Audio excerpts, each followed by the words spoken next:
Have you ever heard the statement, if you have nothing to hide, you should have nothing to fear? Well, I would really hope that by now viewers of this channel will realize just how idiotic and naive and stupid that statement really is. Because it's kind of like saying if you don't care about censorship or you don't care about free speech, that's because you just have nothing to say. Or you don't have anything to contribute to the conversation, therefore you don't care about free speech. Well, free speech and privacy are one and the same in the sense that just because you have nothing to contribute to the conversation doesn't mean others should have the right to their free speech infringed upon. Just like if you have nothing to hide, that doesn't mean that the right to privacy should be infringed upon on others. And I'm thankful to say today there are a few cities in the United States who are, I think, realizing this, and they get it. Case in point, San Francisco has just banned the use of facial recognition technology. This is really good news today, guys, so I wanted to show you this. The San Francisco Board of Supervisors voted Tuesday to ban the use of facial recognition by city agencies, a first-of-its-kind measure that has inspired similar efforts elsewhere. San Francisco's ban covers government agencies, including the city police and county sheriff's department, but doesn't affect the technology that unlocks your iPhone or cameras installed by businesses or individuals. And I think, that's fine. If private businesses want to set up facial recognition like the iPhone, or private businesses want to do this, that's fine. They can do that. You don't have to get an iPhone. You don't have to use facial recognition in that sense. My issue comes in when the government is forcing this upon the people, which is why I support what San Francisco is doing here. It's a part of a broader package of rules introduced in January by Supervisor Aaron Peskin that would require agencies to gain approval from the board before purchasing surveillance tech, and will require that they publicly disclose its intended use. That's important. In coming weeks, Oakland and Somerville, Massachusetts, are expected to consider facial recognition bans on their own, and I'm happy to say that they have gone ahead and done that. A second U.S. city has just banned facial recognition. Somerville has just joined San Francisco in banning the use of facial recognition. More good news today, guys. Somerville, Massachusetts. I'm not good at pronouncing that. Somerville, Massachusetts just became the second U.S. city to ban the use of facial recognition in a public space. The Face Surveillance Full Ban Ordinance, which passed through Somerville's City Council on Thursday night, forbids any department, agency, or bureau, or any subordinate division of the City of Somerville from using facial recognition software in public spaces. The ordinance passes Somerville's Legislative Matter Committee on earlier this week. The ordinance defines facial surveillance as an automated or semi-automated process that assists in identifying an individual, capturing information about an individual based on the physical characteristics of an individual's face, which is operationally equivalent to facial recognition. And we see here San Francisco banned the use of facial recognition by police and the city government agencies a month ago, making it the first agency to do so. The success of a similar ordinance from Somerville shows that there's momentum in major U.S. cities behind the idea that we shouldn't just regulate the use of facial recognition, but ban it entirely. And that's the exciting thing about this, guys, is they're not just talking about regulating it here, as we said. They're looking at banning it entirely. And that's what we need to do moving forward, because I think if we want to have a clear picture of where this could potentially lead to, we got to take a look at China. I mean, over there, it's crazy what they can do with the facial recognition. It's all tied into the Sesame credit system. They all have their individual ID cards that are connected to the facial recognition systems, and they can even do things in real time where someone in China can now jaywalk across the street. The AI cameras will pick up their face with the facial recognition software and then send them a notification on their WeChat app saying you've just jaywalked, and they get fined right then and there in real time. It's wild. Check this out.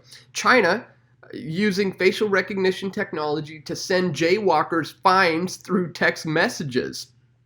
In China, law enforcement agencies have been using advanced biometric technology to track citizens for years. These technologies are a part of a coordinated national effort to create the omnipresent, completely connected, always on and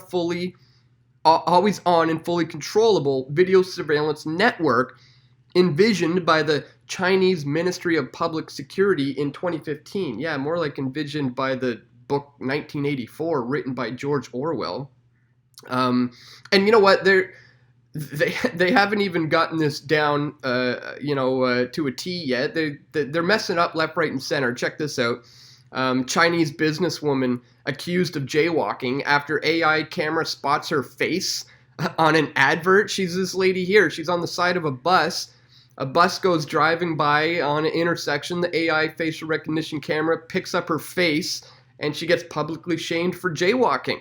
Chinese police have admitted to wrongfully shaming a famous businesswoman after a facial recognition system designed to catch jaywalkers mistook an advert on the side of a bus for her actual face. So, they're clearly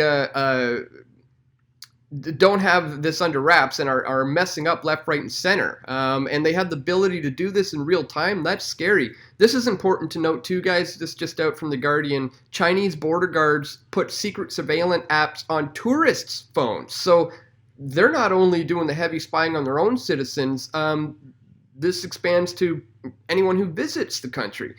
Chinese border police are secretly installing surveillance apps on phones of visitors and downloading personal information as part of the government's intensive scrutiny of the remote Xinjiang region, The Guardian can reveal. The Chinese government has curbed freedoms in the province for the local Muslim population, installing facial recognition cameras on streets and in mosques, and reportedly forcing residents to download software that searches their phones. An investigation by The Guardian and international partners has found that travelers are being targeted when they attempt to enter the region from the neighboring Kyrgyzstan. Border guards are taking their phones and secretly installing an app that extracts emails, texts, and contacts, as well as information about the handset itself. Tourists say they've not been warned by the authorities in advance or told about what the software is looking for, or that their information is even being taken. They're just go ahead and taking it. And this is why we have to look to China as a warning of what kind of things we're going to see coming here in the West. As I put out in this video, China's Sesame credit is a blueprint for the West. The Chinese government has created a new social engineering scheme called Sesame credit, which looks and acts like a game, but its true purpose is to garner obedience to the state. I put out this video back in January of 2016, and I clearly outline how this is an incremental move over in China, taking away all their rights, and it's going to come here in the West. And you want to see just how bad it's getting? Check this out. China is now data mining directly from the brains of workers. I put this one out last year, move over facial recognition tech. They're now data mining directly from our brains. Facial recognition technology is ancient when compared to what they're doing in China. China is deploying emotional surveillance technology that mines data from the minds of its citizens.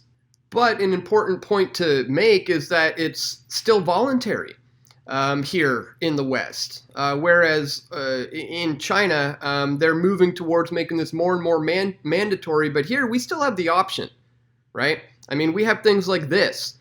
This $56 home camera uses face recognition to know who should and shouldn't be in your home. People are actually inviting these things into their home. It might seem like there's so many home security cameras out there these days that they're all the same, but we can assure you that that's not at all true at all. Case in point, the Tend Insight links to indoor Wi-Fi security camera. This awesome home security camera costs about a quarter of what you'd pay for in a plain old Nest Cam indoor, but it has awesome features like upgraded wireless and facial recognition that lets you customize check-ins and alerts.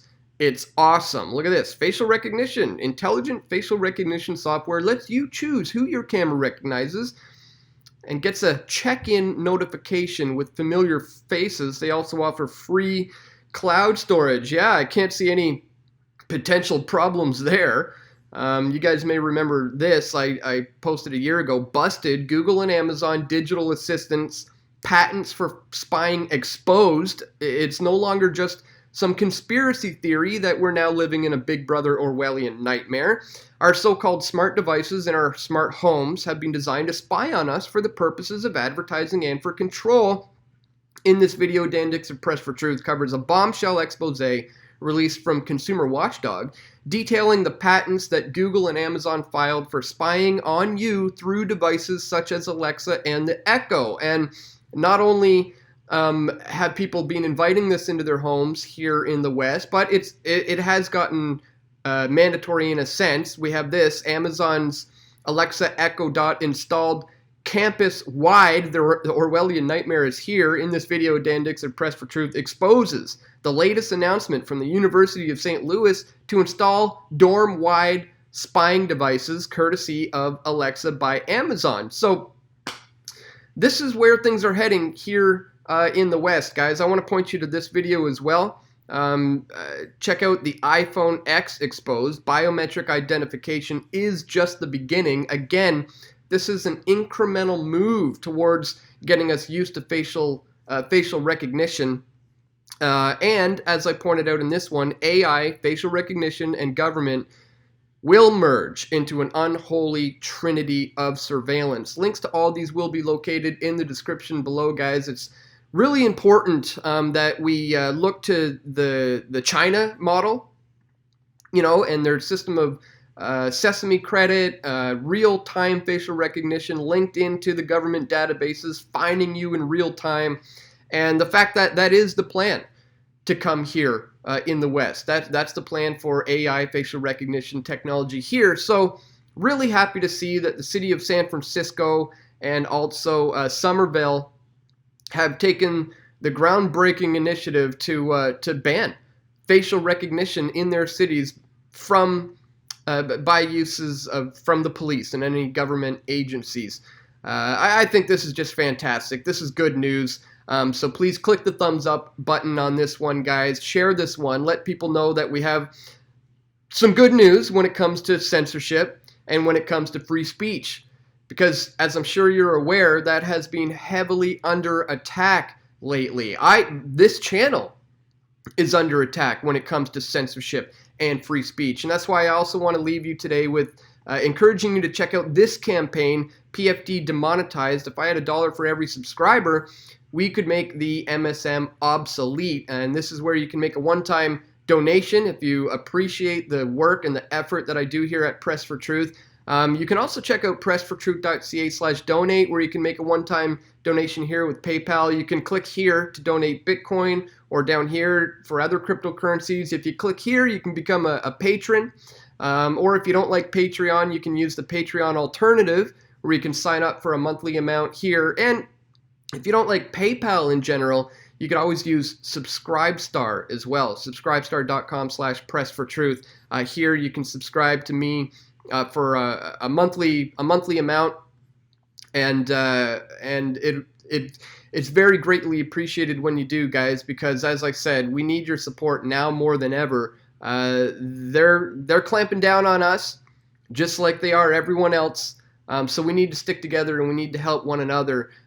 So let's support the people of San Francisco and Somerville, and chalk one up for the good guys in the battle for free speech and privacy. So this is good news today. Once again, guys, please share the video, click the thumbs up button, and stay tuned. That's all for today. We're going to have more video reports coming soon. This is Dan Dix reporting for Press for Truth. We all want truth.